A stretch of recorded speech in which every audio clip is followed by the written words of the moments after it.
حضور آقا دو عالم صلی اللہ علیہ وآلہ وسلم دا فرمانے دی شان آقا علیہ السلام نے فرمایا ساڑی مثال یعنی سارے نبیان دی مثال ایویں جی میں کسے نے ایک خوبصورت مکان بنایا ہوئے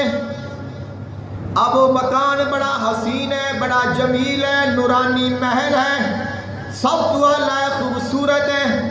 کیونکہ مکان بنتا ہے اینٹاں دے نال اور جنی اینٹ حسین ہوئے اونا مکان سونا جنیاں اینٹاں قیمتی ہون اونا مکان قیمتی اب یہ جڑا مکان ہے مکان دی قیمت بندی ہے خوبصورتی بندی ہے بنان والے تے جڑا مکان بنا لیا خرچہ کنا کرتا اور وہ کون ہے جڑا مکان بنا رہا ہے اندے تے منحصر ہے اے مکان ہے اے او مکان ہے جڑا مکان اللہ بنایا ہے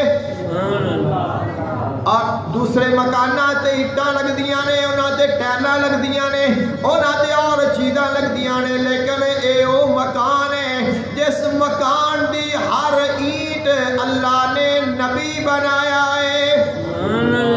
اے ختم نبوت دا محل ہے اے نبیان دا محل ہے آقا علیہ السلام نے فرمایا ساڑی مثال ایویں جویں کوئی نورانی محل بناوے اور محل بن گیا تیار ہو گیا خوبصورت سجا دیتا اب مکان بن گیا لوگ ویکھ دے نے کوئی آدھا ہے مکان ویکھ دیاں ایک جگہ تے آ کے ویندا ہے ایک اینٹ دی جگہ خالی ہے سارا مکان بن گیا ایک نہیں لائی جڑا ویندا ہے کہندا ہے یار اے اٹ کیوں نہیں لائی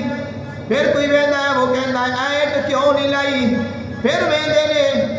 اے اٹ کیوں نہیں لائی فرمایا اللہ نے مینوں بھیج کے او اٹ لا دیتی ہے مکان مکمل ہو گیا اب اگر کوئی آکھے میں نبی ہاں میں ذمی نبی ہاں میں غلام نبی ہاں میں تابع نبی ہاں میں باطنی نبی ہاں یا میں مثل نبی ہاں آقا علیہ السلام دلاوہ کسے جگہ دے کسے مکان کسے علاقے کسے دنیا کسے زمین دے حصے دے اگر کوئی خیال کرے نبی آ سکتا ہے یا آ جائے گا ہوتا ایمان تو جا سکتا ہے نبی نہیں آ سکتا فرمایا ارباب نظر کو کوئی ایسا نہ ملے گا ارباب نظر کو کوئی ایسا نہ ملے گا بندہ تو مل ہی جائے گا آقا نہ ملے گا تاریخ اگر ڈھونڈے ثانیے محمد ارے ثانی تو بڑی چیز ہے سایہ